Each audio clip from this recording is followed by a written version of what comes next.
আসসালামু আলাইকুম। Hi guys, high ভাইয়েরা, কেমন আছেন? সবাই ভালো আছেন? আজকে সুন্দর একটি রেসিপি নিয়ে আসছি। তার মধ্যে হচ্ছে বেগুন ভর্তা।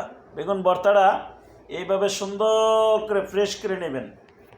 ফ্রেশটা করবেন যে কোনো গ্লাস দিয়া বা দিয়া করবেন, সে ফ্রেশ হবে। ফ্রেশ হলে বেগুন ভর্তাটার মধ্যে দিবেন কি, এই যে পেঁয়াজ কুচি দিবেন।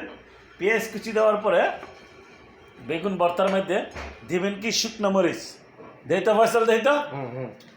এই যে দিবেন এই শুকনো মরিচ, শুকনো মরিচ দিবেন, শুকনো লঙ্কা দিলে ভর্তাটা কেমন হয় জানেন? ভর্তাটা সুন্দর সামান্য করে টেস্টের মধ্যে আসে। টেস্টটা এর মধ্যে দিবেন কি হালকা, যদি আপনার কাছে থাকে ধনের পাতাটা মেরে দেবেন হালকার মধ্যে, হালকা বাস। এর মধ্যে হালকা টেস্টের জন্য টেস্টি সল্ট হালকা সল্ট মেরে দেবেন।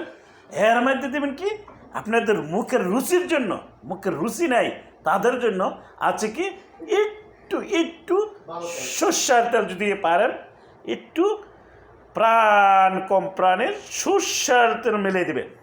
সর্ষের তেল মেরে ভাজ দিবেন ভর্তার মধ্যে। এর মধ্যে যদি পারেন এর মধ্যে হালকা পরিমাণ মতন একটু জিরা মারবেন, জিরা। সেই টেস্ট ভর্তা হয়ে গেছে আপনার।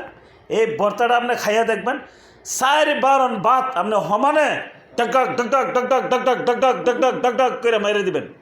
এর মধ্যে আপনার কোনো সমস্যা হবে না। ভর্তাটা সে একটা ভর্তা হবে, ফেভারিট টেস্ট হবে।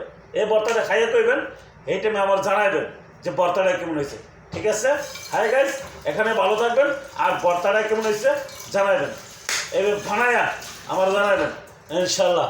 4 ভাত সমানে মেরে দিবেন। ভালো থাকবেন, আল্লাহ হাফেজ।